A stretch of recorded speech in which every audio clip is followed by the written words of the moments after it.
everybody.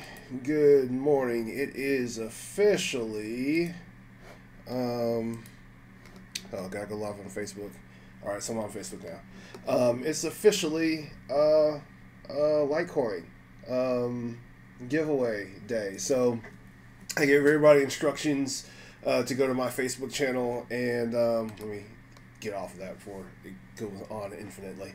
I gave everybody instructions to go to my Facebook channel and to basically tweet a couple days ago. Go to my Facebook the day where the Litecoin giveaway was announced, and I sent a tweet, and I've been receiving tweets on my phone. My phone's been blowing up.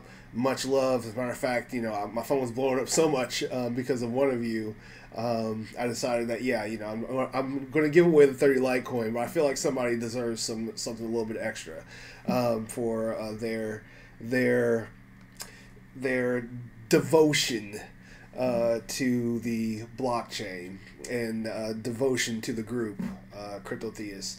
I was talking at length with one of my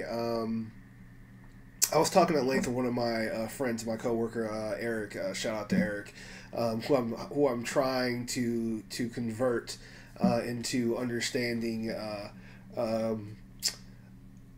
cryptocurrency and this technology and the viability and the reason why it's so important. And there are different people that I run across whenever I'm talking to them about cryptocurrency. Some people are already ahead of me. They already have wallets. They're set up. We start talking about tokens and coins and what the industry is doing. And then there's some people who are all, what is it? I've heard about it. That's Bitcoin. Those are like you're the curious types or whatever. And then I come across skeptics who are like, it's not real money. How is it going to, if my computer crashes, what happens to all my cash, stuff like that or whatever. But Eric is pretty, open-minded. I put him on in between skeptic and adopter right now. I'm trying to push him over. But I digress. Anyway, we're having, a conversation in regard to, just basically promoting, cryptocurrency. And he's like, Brandon, when you talk about it, you sound like really evangelical, and it's almost like, cultish or whatever. When it comes to, your enthusiasm, and you should really be a preacher. And, I was like, I don't want to make a cult. I'm not trying to make a cult. I'm not trying to create, a group of mindless drone followers. As a matter of fact, the whole purpose behind what I'm trying to do is primarily the spread of information. That's what I'm trying to do. We are entering into Web 3.0. Cryptocurrency is part of Web 3.0. And a lot of people may believe that, this is just something that some, geeks are doing out there, or some hobbyists over here are doing, but this is really going to affect all of us. This is going to affect you and your family, your friends, just like the internet itself when it first came online. There were a bunch of people like, what are these people doing behind computers? They're talking to one another, they're on bulletin boards, they're on America Online all the time or whatever. And a bunch of people dismissed, the internet as, just basically this realm that, nerds and geeks and hobbyists and specialists, participated in. But slowly but surely, like the blob, it just came and took over everything. And now, your smartphone's connected to the internet, your car is connected to the internet, your houses are connected to the internet. Data is being distributed about you all the time, 24/7, acquired by your Fitbit, transmitted to central hubs. Like the internet is in you, it goes through you. On a regular basis. There's no way you can avoid it. Something that you do today is going to have some sort of interaction with some internet, connected component, scripting software, or whatever. We are at that next cusp right now. That's what's going on. That's what cryptocurrency and blockchain technology represents. Before, we had a dumb internet where basically you had web pages that you had to access, and and they were static, and they basically you had to update them manually, to get current information and whatnot. But slowly but surely, we've evolved into a dynamic internet where the internet can read, for instance, a weather.com can read information from thermometers that are mounted thousands of miles away and relay that in real time and get that to you. Okay, so we have a smart internet now versus the dumb internet of before. Okay, and so this is going to continue to change and continue to evolve, and that's what we're talking about when we're talking about cryptocurrency. When we're talking about cryptocurrency, we're talking about, you know, tokens, we're smart tokens, we're talking about coins, we're talking about basically ways to interact with each other financially without the middlemen of banks and whatnot, where that are protected by the system itself, that are naturally naturally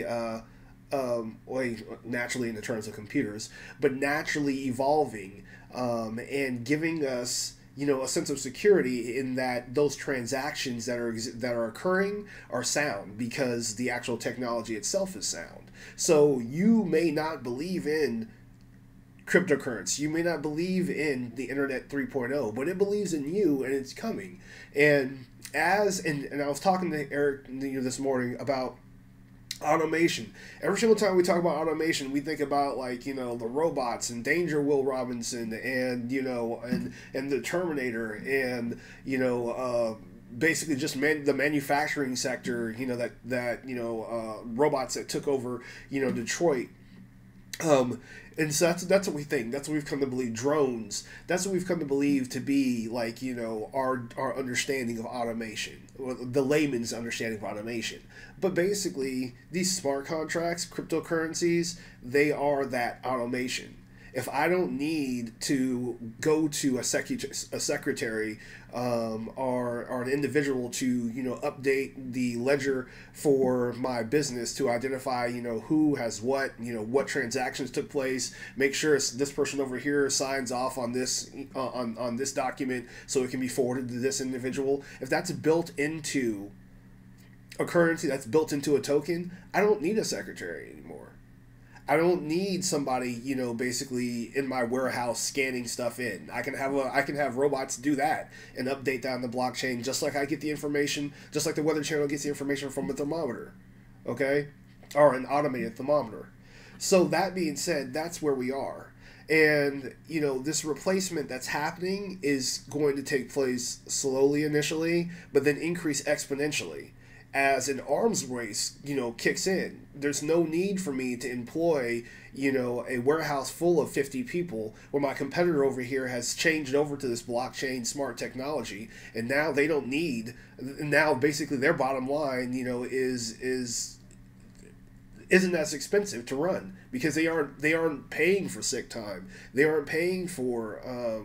They're not paying for days off. They don't have to deal with worker strikes and whatnot. They don't have to give raises. Like, it's all built into the blockchain, and it's going to be a ripple effect that spreads across multiple industries. Every industry that's out there, from the medical industry to the shipping industry to the legal industry to the educational industry, is going to be affected by these transitions and be affected by these changes. And it's not going to make things better for us as a whole in a capitalist society. It's not. Because in a capitalist society, what we're programmed to do as business owners and operators is to trim the fat, to basically cut off, you know, all the dead weight now that we have streamlined the process. And this is how you get mass layoffs. This is how you get people who are homeless and in the street, who had a job, you know, one day but gone the next, because your boss figured out a way to make a little bit more money and keep that money for themselves. But if we are able to create alternative industries, are basically competition to existing industries that are funded by the people and for the people, then we have an opportunity to make sure that even though we can address the same problems that these existing industries have been addressing for years, but instead of them benefiting from it, we can benefit from it collectively. All right. So case in point, I do want to show you something because it's kind of like a preview of my upcoming cryptocurrency course. But I did draw something together real quick here that I want you to pay attention to. Oh, here we go. All right, so it's a quick little PowerPoint presentation. No, not PowerPoint, but a quick little animation that I put together for you all. Okay, so basically, here's how a cryptocurrency works. Here's how a token works in regard, because a lot of people have asked me, how do I make money? How do we generate some kind of return from what we're doing here with cryptocurrency? Like, you know, it goes up, it goes down in value. I don't understand it. All right. So let me explain how a token that's been created on the blockchain is utilized in practice to actually benefit, you know, a community or address a problem. Okay. So here's an individual, and he's dealing with excessive trash in regard to, you know, his neighborhood, his environment. Imagine a beach or whatever. This could be a beach instead of you know a litter strewn street or whatever. But basically, this individual says, you know, I don't like this trash here. You know, I want to get rid of it. You know, the government's taking forever to get around to it. There's a problem here. But we recognize, you know, that it needs to be addressed. We need to fix it. Okay.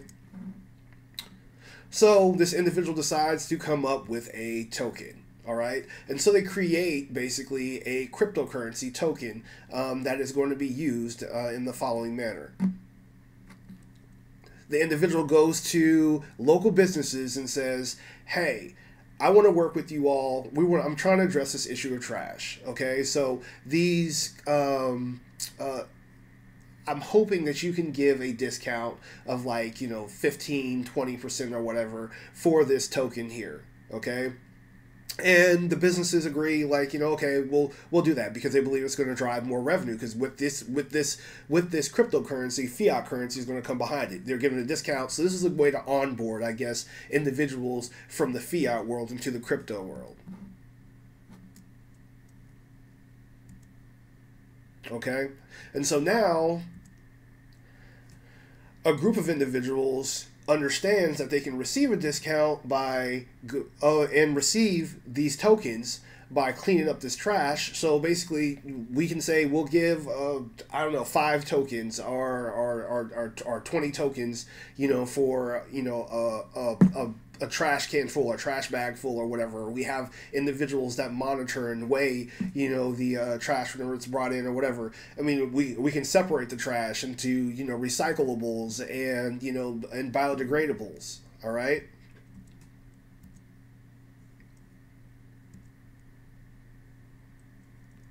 Nope. Last one. Okay. And so these individuals, once they've received their tokens, they can use their tokens at these established businesses that we talked with before. It's a win-win. They get clothes, food, you know, electricity, whatever. All right, that's the beauty of it. Now I know your next question. Oh yeah, and then we have a greener.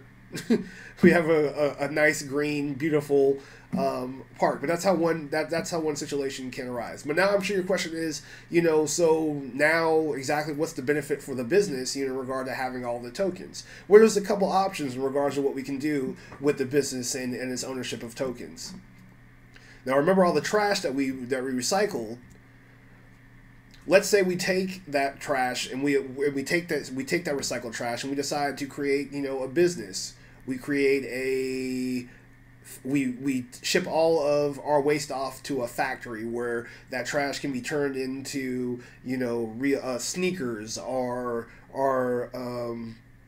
burned for energy, are turned into, you know, recycled paper, you know, a note paper for writing or schools or printing or whatever. Okay, and so we create an industry off of this recycled, recaptured, reclaimed material. All right, and then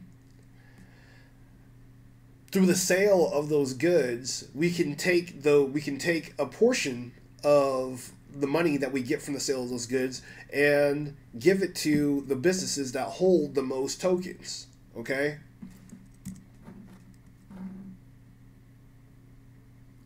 But imagine this solution, and that's just like for one small neighborhood or town that decides to come up with its own token. Imagine this solution scaled around the world, where you have basically recycling centers that are reimbursing the residents of that town, of that area, directly for the cleanup, the repair, and whatnot that they're doing. Okay?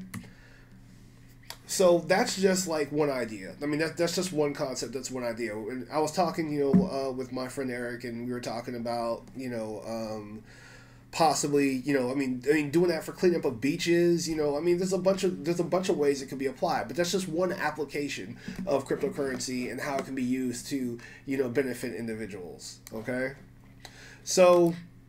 Anyway, I want to go to the let's go into the drawing real quick. I've been talking for a while here, so let's go to the first video.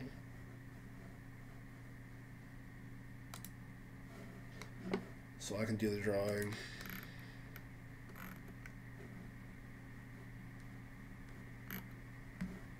I got the comments here. Let's comments. Let's see.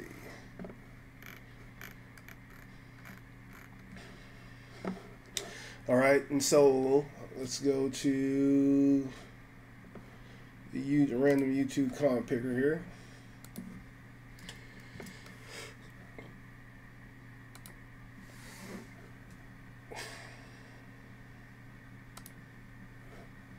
Oh, wow. Stitching Dehan, congratulations, man. I know you are happy. I know you are happy. I'm happy you got it, because if you didn't get it, you were the person I was talking about earlier regarding to all the extra likes and posts and everything, whatever. You went extra hard with it. So much love. You won. I'll get this Litecoin to you by end of day today. I got some stuff I'm tackling, but I'll get it to you at the end of the day today. All right. Okay, so I want to talk a little bit about NEO and our next ICO that we're going to be involved in. The next ICO that we're going to be involved in is the NEX ICO. I'm going again with Kofi, but we're also going to have to expand it to include some other people for a couple reasons I'm about to talk about. So first of all, what is NEX? Well, NEX is a decentralized exchange. We've talked about tokens before in regard to how they're traded, how they're, how the value rises and drops. A lot of stuff is like speculation. Everybody's trying to figure out what this token is worth or what this crypto currency is worth. Because right now it's like, you don't really know until application happens and you see a demand for that particular product. And so that's what's going on. That's why ICOs are so speculative. And I've received numerous emails about, yeah, Brandon, 45% of ICOs failed, last year. The same thing happened with the internet.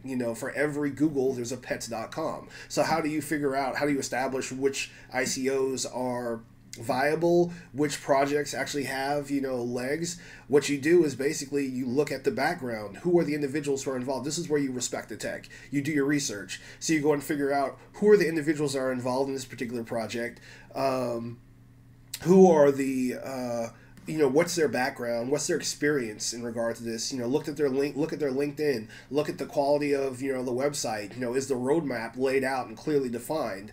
Is there a need, like the example I just gave you earlier, is there a need for this particular technology to be applied that can't be addressed via conventional means, using contemporary solutions via fiat or whatever. So you combine a plethora of factors and evaluate risk versus reward versus return on investment. And you calculate your return on investment based off of that, because then you get to see exactly okay, I can see how this is really going to go places. People are really, really going to use this service if they can get this off the ground. And can these guys get this off the ground? Well, they've got this off the ground. The B token we talked about, a few days ago, it was evident to me that they could get this off the ground because of the fact that, it was basically a bunch of individuals who are already from Uber, or a lot of individuals who had an Uber background and knew a lot about the shared the shared economy system that we have right now in regard to, you know, Uber and Airbnb and whatnot, and they were just basically taking that same mentality into the world of crypto. And that's what we're going to see as we see cryptocurrency take off. We're going to see individuals basically coming from established worlds and trying to figure out, how can I cryptolize my business model so I can participate in these, because, you know, otherwise, you know, I'm going to fail. You know, somebody's going to get the drop on me, and they're going to be able to basically, you know, support their bottom line a lot better than I'm going to be able to do mine, because of the fact that I employ all these individuals, and I have to pay all these wages, and I have to do, you know, all this extra stuff, where these individuals have cut out the middleman with their model. And on top of that too, there's a group benefit. So there is an investment, in the previous example I gave you in regard to, you know, the fake coin that was created to clean up the city. Everybody in the city benefited from that coin. Everybody, and then if you continue and you scale that, if you take that coin and say, okay, we've used it to clean up, you know, Raleigh, but that coin can be distributed because it can be broken down in smaller pieces, and it can be used to clean up, you know, New Delhi, or you know, the Brazilian rainforest or something like that. We can harvest plastic out from the huge patch in the middle of the Pacific Ocean and figure out what we're going to do in regard to, you know, either burning that down for energy or using it for parts or whatever. There's an incentive for us to address these problems as we scale out, you know, larger. Then more people buy in, the value of it goes up, and then as more people are buying in, that's more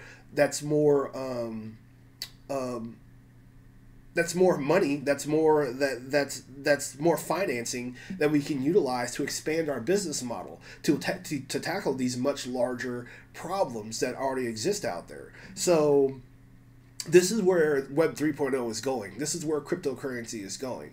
So, you know, back to the NEX token. I got off on a tangent.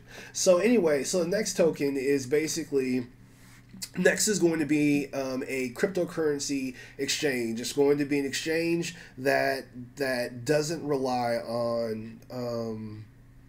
It's going to be an exchange that doesn't rely on any kind of centralized marketplace. It's a decentralized exchange. Okay, based off of the NEO token. As a matter of fact, for this particular ICO, they're only accepting NEO and gas. So if you choose to participate, you're going to have to purchase NEO, you're going to have to purchase gas. In order to purchase NEO and gas, you're going to have to go to one of the existing exchanges and purchase the NEO and gas, you know, from them. There is no direct NEO purchasing place. If I'm wrong, somebody correct me out there. But as far as I know, there's no place where you can purchase NEO directly. You have to go to an exchange and purchase NEO to get it. You can't mine it. You've got to go purchase it. It's already, all the NEO that you need to get, it was already pre-mined, and it's just out there. You have to go get it. And so yeah, when you get the NEO, you can then use the NEO to enter into this exchange. But this exchange is going to be basically, you know, decentralized. It's going to make it so, you know, your wallets are not, you don't have to have a wallet on a central computer somewhere in China that you aren't in control over. We know one of the biggest points of compromise in regard to cryptocurrency right now is the centralization that takes place whenever you have your cryptocurrency on an exchange. And so whenever you put your cryptocurrency on an exchange, it's dumped into a wallet with, you know, all the other NEO and everything that's on the exchange, and that's how you're able to trade so dynamically without having to pay, you know, any extra crazy fees or whatever outside of the exchange fees. But you don't have to wait an hour or so for your, you know, Bitcoin to be sold for Ethereum. It's in a pot with a bunch of other Bitcoin and a bunch of other Ethereum, and you just swap out like you would in an exchange. And then whenever you move off that exchange someplace else, you may have to pay a fee, and it may take a little bit of time to transfer into a local wallet or a wallet on another exchange or whatever. But yeah, on the exchange, things happen pretty fast because it's all in the same wallet, okay? But NEX is going to allow for you to keep ownership of your own wallet. It's basically going to be a marketplace where wallets are not centralized at all. All right, you're just interacting with the ledger. You're making agreements one-on-one with individuals that you're going to be trading with or whatever. The trade is executed and, you know, funds are exchanged. The next token will give you some funds, some discount on some of those trades and whatnot. And then also, at least I think it's discounts. I think it's just like any other exchange currency in that regard. But then you also receive back a portion of the exchange fees for holding the next token. So that's the incentive for you to hold the token and purchase the token, is you, as these exchange fees occur on the network, you're going to get back, you know, some of that. And the way all successful tokens are going to offer that. That's basically the incentivization of, you know, economies is what gets people to buy in early, buy whenever everything is cheap. And then as tokens become more and more rare, the value goes up, and individuals are able to make more returns. Okay. The other thing about the next token or the next exchange is that the next exchange is going to allow for complex trades, where most other exchanges just basically allow you to, you know, just basically swap your Ethereum for Bitcoin or whatever. You'll be able to do stuff like margin trading, setting limits and whatnot. These are complex finance exchanges that primarily have been constricted to your centralized exchanges or the stock market or whatever. So basically, you're going to have access to, you know, a stock market environment that you know, emulates what you're already familiar with, and so it's a no-brainer. You know, there's no other exchange project that I know of backed by a cryptocurrency as strong as, not Ethereum, as strong as Neo, which just took over Cardano's top space in the top 10. I think, you know, Neo's now at number 7. Let's go look at the, we didn't look at the charts today. We did not. Let me refresh this. Yeah, Neo's number 6. You know, that was Cardano's spot. Okay, so yeah, you know, it's climbing up. You know, it's more versatile than Ethereum. It doesn't just use Solidity in order to code for it. It uses a variety of languages. So as far as accessibility and individuals who are writing smart dApps for the Internet 3.0, you know, there's a reason to gravitate toward Neo. They have a solution for, you know, the public sector. They also got a solution for the private sector. We talked about that yesterday with the ontology airdrop that's coming tomorrow. So yeah, you know, I'm not shilling this coin. Neo's not paying me a single dime. I just understand. I understand the technology. I understand exactly, you know, how it's going to be valuable. So purchasing and holding Neo right now is a great thing. But then more importantly, getting in on the NEX ICO is going to be a great thing, you know, as well. Now let's go and break it down a little bit. Is the ICO available? Right now, no. It opens on, you know, March 12th, and this isn't even the actual ICO offering. What this is going to be is, you know, a lottery. They're trying to do this as fair as they possibly can. So they're going to do a generic lottery, and they're going to limit $1,000 investment. $1 USD equals one NEX token. All right, so they're going to limit that.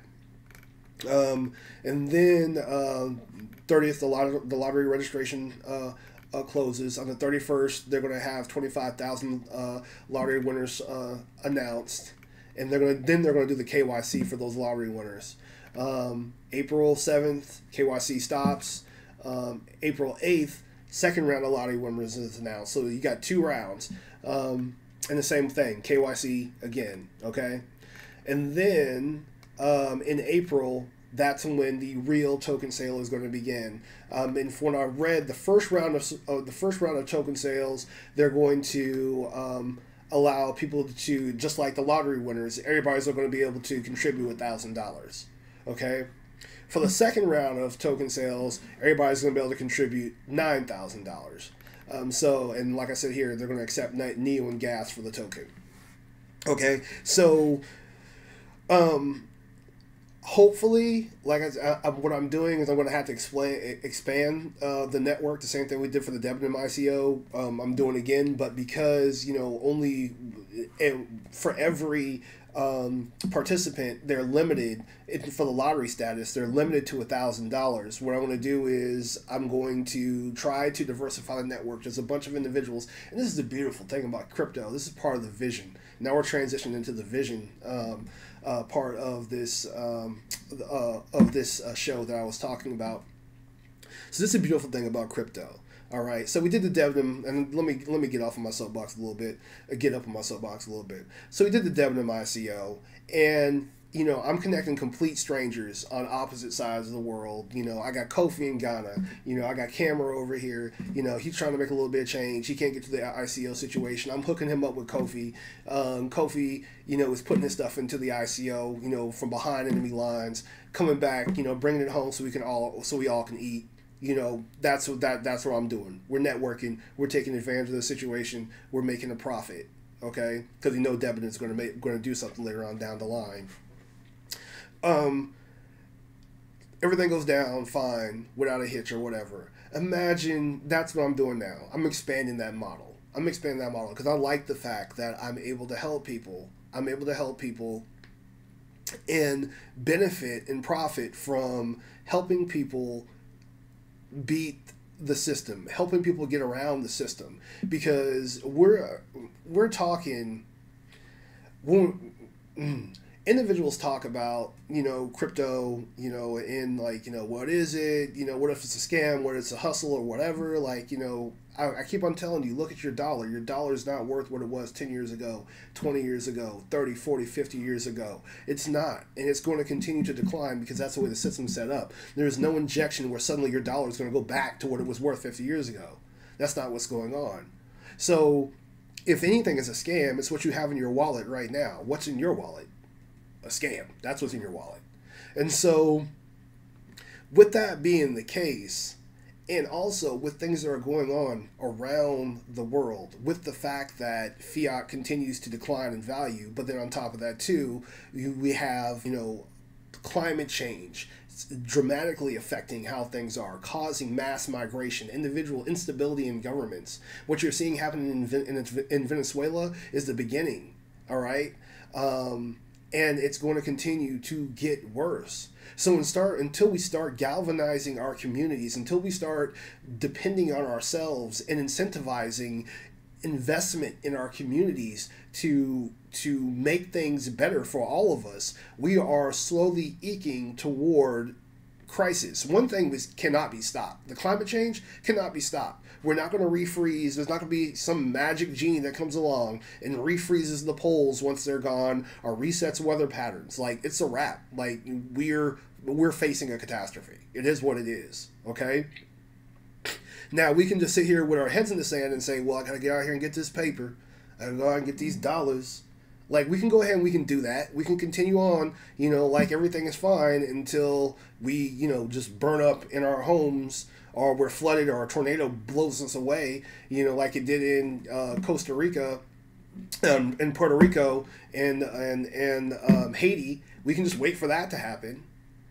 Or we can adapt to the reality that, hey, we have some problems we have to address, and we can deal with that by going this route. Okay?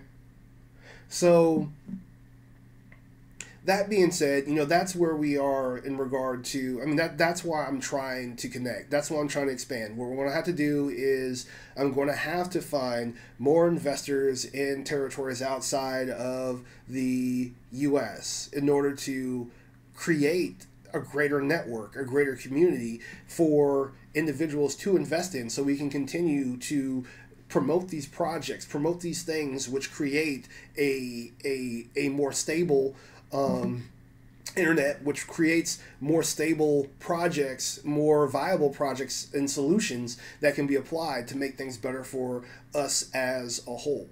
That's that's the vision. That's what I'm aiming toward. All right. If I can make a little bit of money along the way, teaching people as I go, I don't feel guilty about doing that. I consider myself to be, an ethical person, an ethical investor. Those people who know me outside of crypto know, that's not what I'm not about trying to screw people over. I'm very transparent. You can look at, my name's Brandon Johnson. You can look at my Facebook wall, Joseph Brandon Johnson. but I go by Brandon. But you can look at my Facebook wall.